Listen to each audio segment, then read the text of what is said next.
Okay, now testing. Okay, now audio is being picked up. Okay, cool.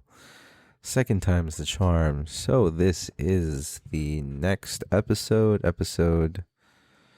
77 overall, and episode 3 of the long format for the what is now being called the Reckless Style Podcast, because I am not using the nobody ass name anymore. And I'm gonna stop bringing that up eventually. Today's topics include um, an update on the Derby cake that we got to try, which might be our possible wedding cake. E3 getting canceled. One's going to talk about the Giants season opener, where unfortunately they got beat by the Yankees, and I mean beat, and that hurts for a number of reasons. The current status of the Warriors, the SF Giants' preseason game where it was a Battle of the Bay, and it was also Sergio Romo's retirement game. How I Met Your Father's mid-season finale two-parter, and I wanted to bring up hand rolls once again, because we had hand rolls once again, and it was delicious. And a drink that Anna and I got at the hand roll spot that made Coors Light better than what Coors Light actually is. And I think that's everything I have off the top of my head in terms of stuff I wanted to talk about. So first off, Derby cake. The Derby cake was, in fact, just as delicious as my fiance described. It was extremely popular with everyone who tried it too, including her family, her mom and sister, members of my family, and my cousin, who's my best man, and his wife, and their daughter all loved the cake. So Derby cake from Mazzetti's is a smashing success. It is delicious, and we have like the thinnest slice of it left, and I feel like it exists in the fridge only because we don't want it to disappear. But 100% is going to be our wedding cake, and I cannot wait to have it again. E3 got canceled again, so 2022 got canceled, 2023 got canceled, if I remember correctly. I say if I remember correctly because 2022 got canceled. That's when if I remember correctly. I think 2021 there was like a virtual thing, but yeah, so E3 got canceled because it's not really generating a lot of interest, and obviously a lot of major names in the gaming industry decided not to attend E3 this year, and that's probably the big reason. Obviously, Sony, Xbox, Nintendo, a lot of them have been opting out of E3 and those kinds of expos for the ability to just have their own kind of developer day, and where they were able to just showcase, their own games, their own platforms, and do it on their terms. Which, is great for these individual companies, not bad for E3, but as someone who never went to E3, I don't really consider it that much of a loss. It is what it is. As someone who's a fan of watching streams of E3, though, it's kind of a bummer, but at the same time, I don't know. I mean, I kind of forgot about E3 in the last few years, considering it was canceled, so it's kind of weird. As of right now, I don't feel a huge loss, especially considering like my need for, all these kinds of updates on entertainment things, games, media, movies, whatnot. I'm still receiving that easily through the miracle of the internet. So it's not like E3 is preventing me from experiencing certain things besides the possibility of going to E3. But I'm not really bothered. I'm not really troubled by E3 being canceled, unfortunately. Or fortunately, I really don't know. Yeah. Now, if it was like Comic Con or something being like canceled, then I'd be really shocked. But like E3, it's kind of like whatever. Sorry to say. Let's see. Which one of these do I want to get into next? I'll just knock out the Giants ones out. So, a couple of Giants things. We'll do the sad one first. The Giants lost their season opener. Yes, Logan Webb. What was it? He had 12 Ks, so he was the opening day strikeout leader for Giants franchise history, if I remember. That's probably the biggest positive you'll take away because he did give up four ERs. And one of those was to Aaron Judge, who homered off him at his first at bat. So that was kind of a big slap in the face considering how, that free agency went with Aaron Judge when he chose to go back to New York instead of, coming to the Giants, which that one hurt. Yeah, so that was a bummer. Not exactly happy about that. Hi, baby.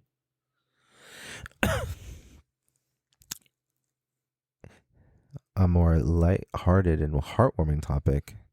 In about 50 minutes from when I'm recording this, it's my fiance's birthday. So that's really cool. You want to say something? Oh, okay. Yeah, it's her birthday. And I've kind of hinted at it. We're going to celebrate her birthday. And I'll talk about that more when we get back in next week's podcast. But it's really exciting. We got some exciting stuff happening this weekend. And hopefully it's a good time. I'm hoping we get to do everything she wants to do. Because I love you. Yes. It's late, so my energy is kind of low right now. I'm recording this at 11 something right now. It's 11:11 right now, but I started this like 7 minutes ago. So, back to the Giants. More like bittersweet news. Sergio Romo re-signed with the Giants to end his career with, I think, in his words, where basically the team that he, I guess, had the most relevance in his career with, and those probably the same thing with Hunter Pence, where it was just like, even though they may not have been drafted by the Giants, and even though they may have left the Giants for a bit, forever Giant is the term and phrase you want to go with, and those guys were essential parts of the team. I mean, Hunter Pence was my favorite player when he was with the Giants, and Romo was just a fun guy to watch. When he closed out and won that World Series for us. I mean, he helped win a bunch, but, when he closed out the World Series for us, I believe during the 2012 year, it's a fun ride. It was amazing to watch. I'm happy he decided to retire as a Giant. And there's something about those Giants championship years where I feel like a lot of those players, even when they left, when they never left on bad terms with the organization or the city or the fans, and we have no issue welcoming them back to the team, especially if they want to retire with the team. There ain't no issues with that. And I think that's going to be like the same with Brandon Belt. Eventually, when he probably decides to retire, I hope he comes back to the Giants to retire as a Giant, because that's how we're always going to remember the captain. But going on to Romo, if you didn't know about his time coming to an end, you didn't see all the fanfare about, his last days, the hat he wore that he got signed by all the kids who asked for his autograph, his last day picture posted to social media, the letter he penned to the team, San Francisco, the fans. It was really touching, really heartwarming. It's great that his last game was against the A's. Unfortunately, we lost that game. We got beat by the A's. So that was kind of bittersweet for Romo's last game. But, at the end of it, it was preseason, so it doesn't really matter in terms of how you're winning or losing. But more importantly, a Battle of the Bay is always fun. It's always great for the Bay, and it was a good day for Bromo to be out there. He got to be around so many people, around an organization and a city that loves him and thanks him for all he's done. So that was great. Wish I could have been there for the actual game, but can't make them all. And let's see, keep it on sports. The Warriors, right? I was gonna talk about the Warriors' struggles where it's been a little bit more weird. I mean, they lost a home game, was it? Then they won some road games finally, but that first road game win was against Houston, and you really can't. I mean, you can't put too much into that. But then they also beat another team on the road. I'm trying to remember this all right now. But at the current base of where everything is, the Warriors stand at 6. There's still a lot of frustrations with the way the team is playing. You're still looking for more consistency at a Jordan Poole. Turnovers are a huge fucking issue for this team. Some carelessness with those turnovers are really going to hurt them. I've been loving Jonathan Kuminga's play as of late on both ends. He's really earning the minutes and the spot in the rotation. Jordan Poole needs to be. He still doesn't look like the Jordan Poole who was coming alive in the playoffs that earned that huge contract, and that's a real bummer. And I really do wonder if things are really more troublesome because of the lack of that Andrew Wiggins presence on both ends and the consistency he brought to both ends of the floor. And I think we're gonna really miss that. I think it will hurt us in the playoffs for sure. I did love seeing GP2 back. Unfortunately, we did lose that game, but it was great to see him back. He looked like he never left in terms of how he fit into the Warriors scheme. He was getting to the basket and cutting. He was a defensive presence. That was a game against Minnesota. Yeah, loved it. Loved what I saw. I mean, when I saw him hit that block on Cat, I was like, yep. There he is. There's that guy. Just a defensive menace. Who plays like he can guard all 5 positions despite his stature and size. The dude comes at everybody. He's just fun to watch. I'm glad to have him back, and I'm glad to know that he's healthy enough to play. So that's a huge boost, and happy for him and happy for the team. I'm hoping things continue to look better for them. Offensively, it's really the turnovers that really kill us.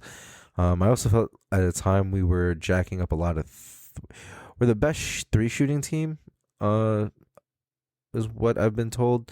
But I do feel like when they're not falling, we still tend to press, and that team needs to get back to being able to cut. And I think Gary Payton's introduction back into the lineup will help with that, because he was the best cutter on that team last season, in my opinion, because he somehow always found a way to get to the basket for easy layups or dunks. It's great. Let's see. I do have NFL free agency on here, but right now I don't really think there's much to say until some major balls drop. Still kind of waiting on. I mean, the big thing was Lamar Jackson, but nothing's happened with that. So, and we're still waiting for the chips to fall on what happens with Aaron Rodgers too.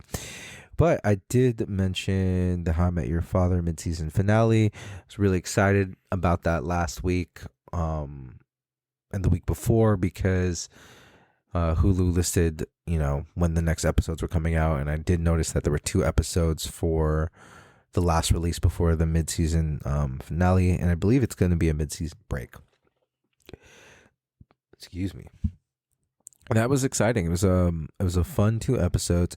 I think the first of the 2 episodes that came out was a bit more fillery, and the second one was the one that got us the big cameo we were all like waiting to see fulfilled with the return of Neil Patrick Harris as Barney Stinson.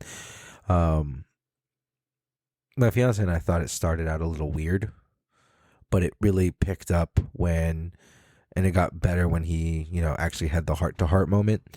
Um, and then it ended a little weird because he went back to, kind of pervy Barney. But it was really the shock collar thingy that was kind of weird. Kind of took me out of it. It took me kind of out of it. But it reminded me of some of the best parts though of Barney, which is, when he was talking about, the whole missing father thing, the relationship, and being very real. And it was really cute too, obviously, when he brought up his daughter and had the pictures. And I was like, all right, so this is Barney when he's already had Ellie. I think it was Ellie. And she's like older. She's like, I don't know. I couldn't really tell from the pictures, but she's not a baby, definitely, anymore. So it's cool to see. It also reminded me of some of the best parts of Barney because Barney had some of the best like serious character arc moments throughout this How I Met Your Mother seasons. And this was a kind of a reminder that like when Barney was being like real and emotional and vulnerable, he was one of the most compelling characters in How I Met Your Father. So it was good to see that, especially when you consider the whole like didn't grow up with a father thing. It's like, oh, that makes great sense for Sophie to be interacting with him. I do find it interesting though. So like when you think back to season 1, spoiler alerts, I guess, right? I probably should have called that earlier. She met with Robin at the end of the first season to go about a relationship with a dude who said I love you too fast, and now met with Barney, who is dealing with some both people who grew up without a father. And I'm like, oh, I wonder if that's if that's kind of how she meets other people from the previous show, if it's always correlated to like some sort of like connection between relationships. Maybe not. Maybe I'm looking too into it too far. But I do wonder. If this is the halfway mark, are there going to be any other big cameos in this second half? I mean, Lily and Marshall have been somewhat hinted and mentioned because of the apartment. Because the guys got the apartment from an old couple off the Wesleyan. I think a Wesleyan Reddit or something like that. But yeah, that's I believe the old couple is Marshall and Lily. So, maybe they'll show up, or maybe we'll see Ted. I would really love to see if Ted and or Tracy the mother show up at some point. Because it'd be really great to see Tracy not dead. I still have a problem with that ending, to be completely honest, from How I Met Your Father or How I Met Your Mother. But overall, the last 2 episodes weren't too bad. Way stronger. This second season's so far way stronger than the first. I think the second to last episode, I guess, was episode 11, if I remember correctly. Episode 11, the one before Barney shows up, I think was one of the weaker episodes since the breakup with Meredith episode, but I wasn't like unhappy with it. I just felt like it was more fillery than propelling the story forward. I can't even completely remember what that episode, but what episode did that do? What was that episode about? How I Met Your Mother, the episode before Barney. What was that about? Val started dating a fucking like high schooler kid. Yeah, that's what it was. Those two were like dating thing, and she thought like she was concerned that like, oh, yeah, his name wasn't Scoob though, right? It's like, ugh. And like he proposed to her. Yeah, so it was a funny episode. It was definitely kind of fillery. I can't remember what the guys were up to in that episode. No, no, no, that was before that. That was a funny ass episode though. No, I know Sid was on the plane with that girl. Is that the episode? I thought that was on the. I thought that was the last episode. Oh, Yeah, yeah, yeah, yeah. Oh, I forgot about that. Oh, thanks for reminding me, babe. Ellen and his girlfriend, her girlfriend. Oh, the sex episode. That's what it was. Yes. Jesse couldn't get laid. Cock block thing. I think that's what was happening here. Fuck, I can't remember. It's all blending. But yeah, that reminds me. Thank you, babe. Yeah, I'm a little concerned about Sid and his wife because of that interaction he had on the plane to LA to visit his wife, whose name I can't remember. Yeah. Hannah, thank you.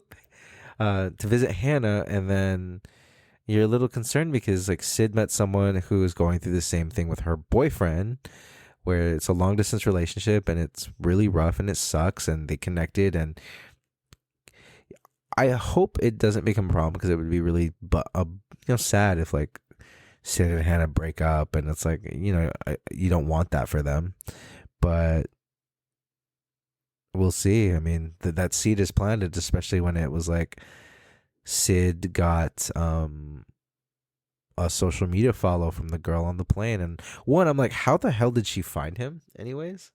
Because it wasn't really hinted that they exchanged any sort of contact information. So does she like social media stalk him?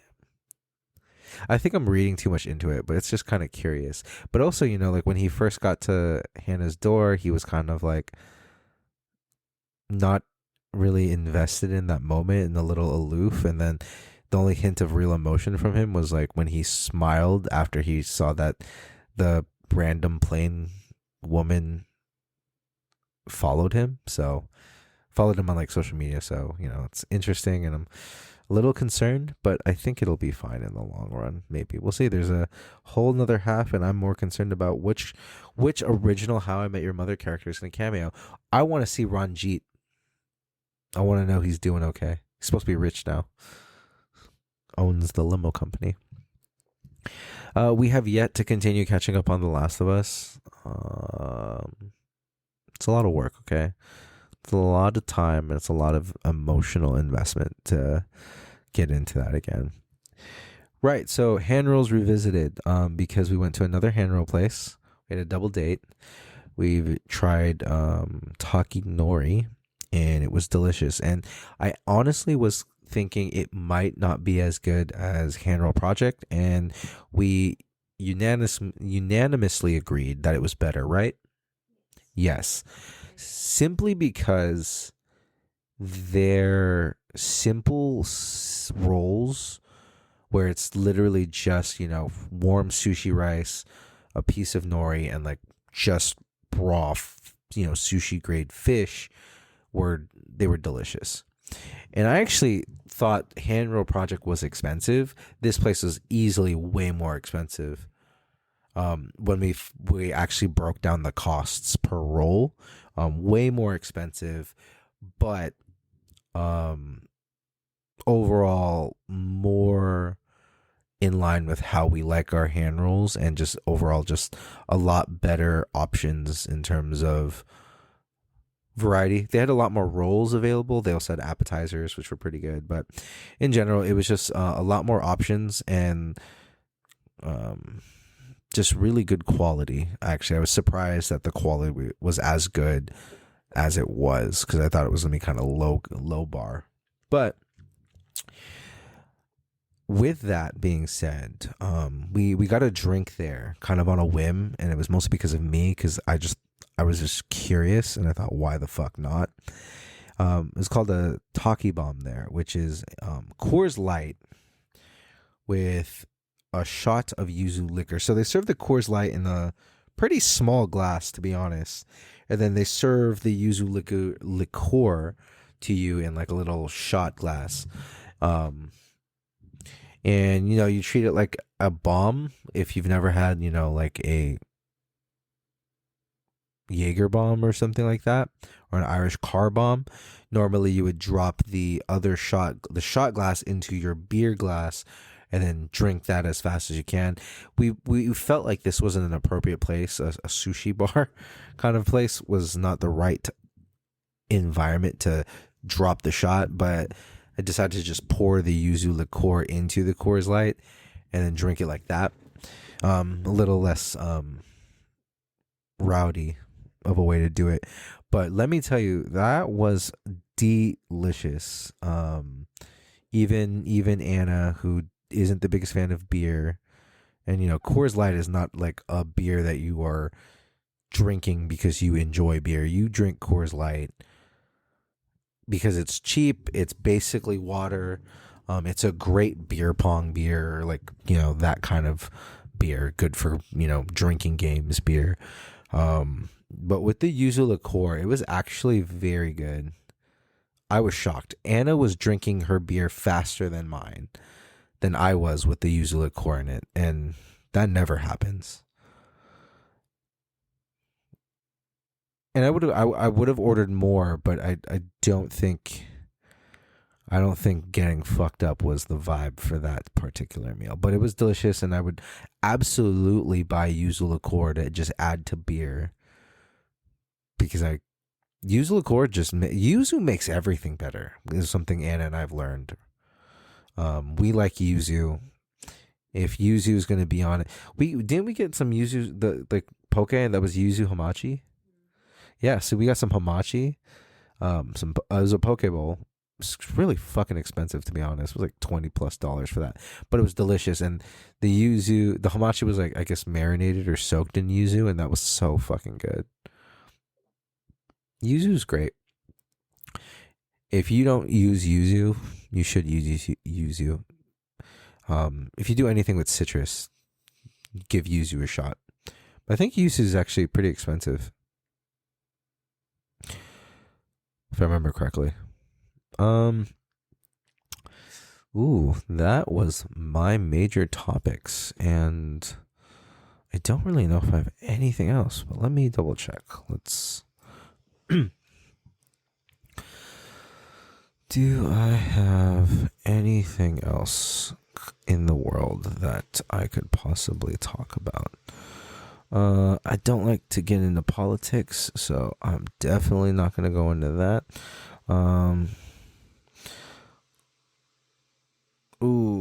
Still haven't seen John Wick. Really need to get on that. Haven't watched movies.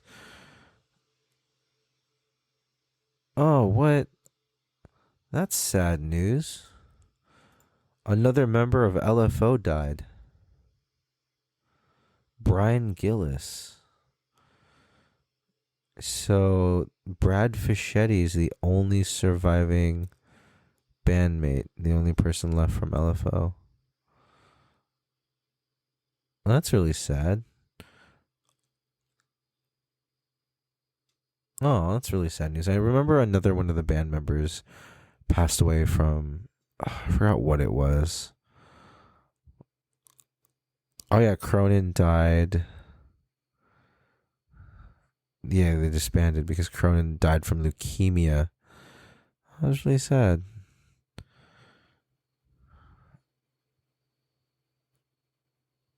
What a bummer.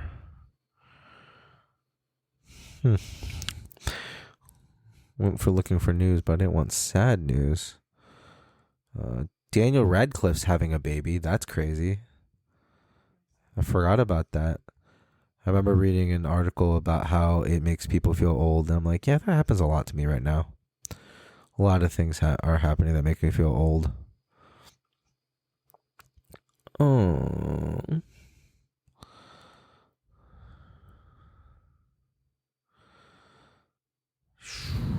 Yeah, maybe that's all I am going to have. It's going to be a short episode this week, and then next week maybe longer. Yeah, okay. I'm scouring my normal internet sources, which aren't very many, to be completely honest. I got nothing. Okay, well, short one, half an hour, but thanks for listening. Thanks for joining me. And I'll see you guys, anyone who's listening, sometime next week with a lot more to talk about. And maybe my fiance might want to talk because she'll be with me on some experiences. It's like 50-50. She might not talk, but she might be in the background. And that's something. All right. Well, until next week. Later all.